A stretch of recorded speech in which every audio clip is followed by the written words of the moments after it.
How to deal with exam anxiety. നിങ്ങൾക്കറിയാം, ഗോയത്തെ ടെൽക്ക് അല്ലെങ്കിൽ OST എക്സാം എഴുതാൻ പോകുന്ന സമയത്ത് കുറേ ആളുകൾക്ക് കുറേ ടെൻഷൻസും കൺഫ്യൂഷൻസും കാര്യങ്ങളൊക്കെ ഉണ്ടാവും. അപ്പോൾ എങ്ങനെ നിങ്ങൾക്ക് ഈ ടെൻഷൻസ് കാര്യങ്ങളൊക്കെ അവോയ്ഡ് ചെയ്യുക, നിങ്ങൾക്ക് എങ്ങനെ പോസിറ്റീവായിട്ട് ഒരു എക്സാം അറ്റൻഡ് ചെയ്ത് അതിന് പ്രോപ്പർ റിസൾട്ട് ഉണ്ടാക്കുക എന്നുള്ളതാണ് ഇന്ന് ഷെയർ ചെയ്യാൻ പോകുന്നത്. സോ ഫസ്റ്റ്ലി നിങ്ങൾ മനസ്സിലാക്കുക, ആൻസൈറ്റി അല്ലെങ്കിൽ നിങ്ങൾക്കൊരു സ്ട്രെസ് അല്ലെങ്കിൽ നിങ്ങൾക്ക് കൺഫ്യൂഷൻ ഉണ്ടാവുന്നത് നിങ്ങൾ പ്രോപ്പർലി പ്രിപ്പയർഡ് അല്ലെങ്കിൽ പ്രോപ്പർലി ഈ എക്സാമിനെ കുറിച്ച് മനസ്സിലാക്കാത്തതുകൊണ്ടാണ്. സോ നിങ്ങൾ എഴുതാൻ പോകുന്ന എക്സാം, അത് OST ആവട്ടെ, ടെൽക്ക് ആവട്ടെ, ഗ്യോത്തെ ആവട്ടെ, നിങ്ങൾ ആ എക്സാമിനെ കുറിച്ച് പ്രോപ്പർ ഐഡിയ ക്രിയേറ്റ് ചെയ്യുക എന്നുള്ളതാണ് ഫസ്റ്റ് നിങ്ങൾ ചെയ്യേണ്ടത്. സോ നിങ്ങൾക്ക് അറിയാം അവിടെ എന്താണ് നടക്കാൻ പോകുന്നത്, എത്ര സ്റ്റുഡൻസ് ഒരു ക്ലാസ്സിലുണ്ടാവും, നിങ്ങൾ പ്ലേസ് ചെയ്യുന്നത് എങ്ങനെ ആയിരിക്കും.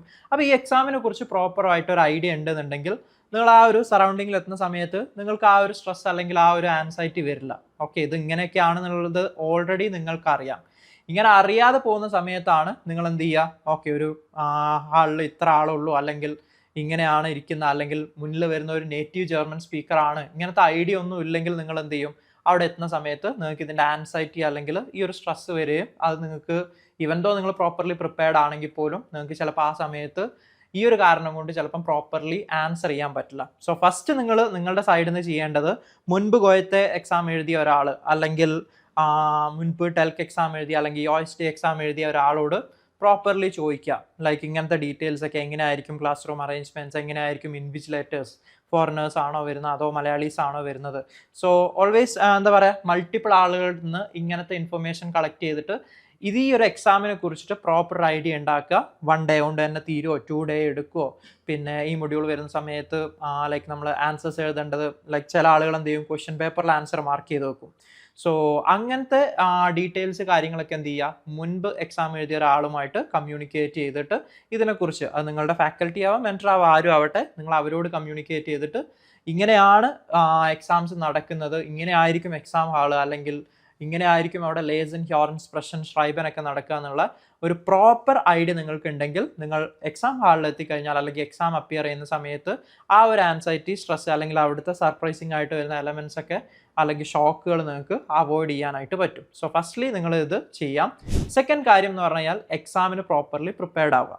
ഓക്കെ, വൺസ് നിങ്ങൾ സറൗണ്ടിങ്സുമായിട്ട് ഇതാണ് വരുന്നതെന്നൊക്കെ മനസ്സിലായി കഴിഞ്ഞാൽ നെക്സ്റ്റ് സർപ്രൈസിങ് എലമെൻറ്റ് ക്വസ്റ്റ്യൻ പേപ്പറാണ്. എന്താണ് ക്വസ്റ്റ്യൻ പേപ്പറിൽ വരുന്നത്? അപ്പോൾ ഇതിൽ ഓരോ മൊഡ്യൂളിനും, ഫോർ എക്സാമ്പിൾ ലേസൺ, ഷ്രൈബൻ, സ്പ്രഷൻ, ഹ്യോറൻ, ഈ 4 മൊഡ്യൂളുകളിൽ എത്ര ക്വസ്റ്റ്യൻസ് ഉണ്ടാവും, അതിൽ ടൈ ലൈൻസിൽ വരാൻ ഏത് ടൈപ്പ് ഓഫ് ക്വസ്റ്റ്യൻസ് ആണ് വരിക. സ്പ്രഷൻ വരുന്ന സമയത്ത് നിങ്ങൾക്ക് ഓൾറെഡി അറിയാം, ടൈ ലൈൻസ് ഇതാണ്, ടൈൽസ് വൈ ഇതാണ്, ടൈൽ ഡ്രൈ ഇതാണെന്ന് ഓൾറെഡി അറിയുന്ന സമയത്ത് അവിടെ നിങ്ങൾക്ക് അത്രയും ആൻസൈറ്റിയും അല്ലെങ്കിൽ അതിനെ കുറിച്ചിട്ടുള്ള പേടി നിങ്ങൾക്ക് അവോയ്ഡ് ചെയ്യാനായിട്ട് പറ്റും. നേരെ മറിച്ച് ഇതൊന്നും പ്രിപ്പയർഡ് അല്ലാതെ ഒരാൾ പോയി കഴിഞ്ഞാൽ ഓക്കെ ടൈ ലൈൻസ് ഇതെന്ന് കേൾക്കുന്ന സമയത്ത് തന്നെ ആളുടെ കയ്യിൽ നിന്ന് കംപ്ലീറ്റ് പോകും. സോ എക്സാമിനെ കുറിച്ചും പ്രോപ്പർലി നിങ്ങൾ അപ്ഡേറ്റ് ആയിട്ടിരിക്കുക. അവിടെ ഏതൊക്കെ ടൈൽസ് ഉണ്ട്, എത്ര ടൈം എനിക്ക് അതിന് സ്പെൻഡ് ചെയ്യാൻ പറ്റും, ക്വസ്റ്റ്യൻ പേപ്പേഴ്സ് എങ്ങനെ വരിക, അൺബോട്ട് പോകൻ, അതായത് നിങ്ങളുടെ ആൻസർ ഷീറ്റ്സ് എങ്ങനെ ആയിരിക്കും. ചില സ്ഥലത്ത് ഇപ്പോൾ ഡിജിറ്റൽ ആയിട്ടാണ് എക്സാംസ് നടക്കുന്നത്. സോ ഡിജിറ്റൽ ആയിട്ടാണോ നടക്കുന്നത്, അങ്ങനെയാണെങ്കിൽ ഞാൻ കമ്പ്യൂട്ടറിൽ പ്രാക്ടീസ് ചെയ്യണോ, ഇത്തരത്തിലുള്ള കാര്യങ്ങളൊക്കെ നിങ്ങൾ ഓൾറെഡി കളക്ട് ചെയ്ത് വെച്ചിട്ട് എക്സാമിന് പ്രോപ്പർലി പ്രിപ്പയർഡ് ആവുക. നെക്സ്റ്റ് തിങ് ഈസ് ദാറ്റ് നിങ്ങളുടെ ഹാൾ ടിക്കറ്റ്, നിങ്ങളുടെ അഡ്രസ്സ് കാര്യങ്ങളൊക്കെ ശരിയാണെന്ന് ഉറപ്പുവരുത്തുക.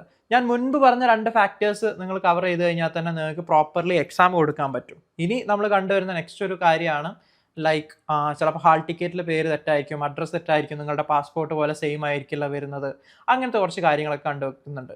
സോ അപ്ലൈ ചെയ്യുന്ന സമയത്തും അതുപോലെ നിങ്ങളുടെ എക്സാം റിസൾട്ട് വരുന്ന സമയത്തും സർട്ടിഫിക്കറ്റിൽ പ്രോപ്പർ ആയിട്ടുള്ള നെയിമാണ്, അഡ്രസ്സാണ് എന്നുള്ള കാര്യങ്ങളൊക്കെ ഉറപ്പുവരുത്തുക.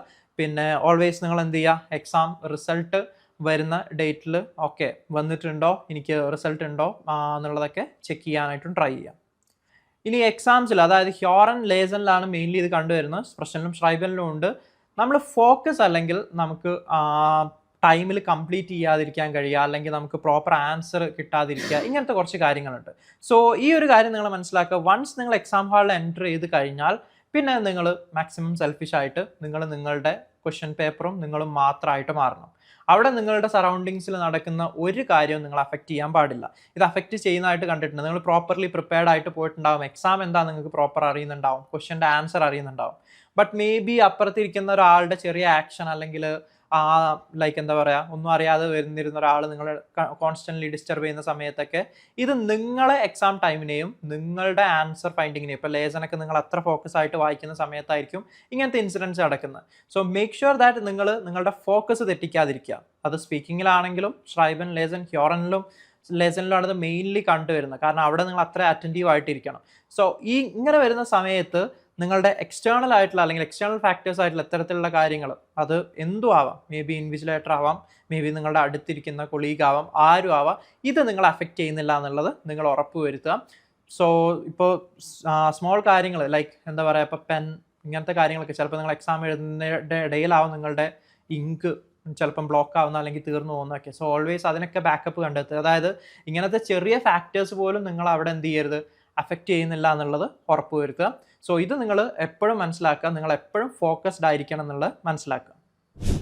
ഇതിൽ അവസാനമായിട്ട് നിങ്ങളോട് പറയാനുള്ളത് എന്താണെന്ന് വെച്ച് കഴിഞ്ഞാൽ എക്സാമിനെ കുറിച്ച് പ്രോപ്പറായിട്ട് മനസ്സിലാക്കുക. എക്സാം ക്വസ്റ്റ്യൻ പേപ്പർ ഈ രീതിക്കാണ് വരുന്നതെന്നുള്ളത് മനസ്സിലാക്കുക. പ്രോപ്പർ പ്രിപ്പറേഷൻ എടുക്കുക.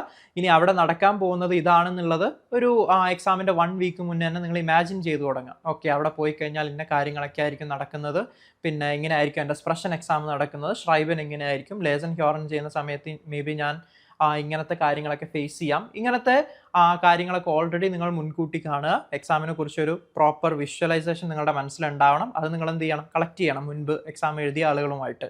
സോ ഇങ്ങനെ ഉണ്ടെങ്കിൽ നിങ്ങൾക്ക് ആൻസൈറ്റി കാര്യങ്ങളൊക്കെ അവോയ്ഡ് ചെയ്യാം. ആഫ്റ്റർ ഓൾ നിങ്ങൾ പ്രോപ്പർലി പ്രിപ്പയർഡ് ആണെങ്കിൽ നിങ്ങൾക്ക് കാമായിട്ടും ക്വയറ്റായിട്ടും നിങ്ങളുടെ എക്സാം നല്ല രീതിക്ക് അറ്റൻഡ് ചെയ്യാനായിട്ട് സാധിക്കുന്നതാണ്.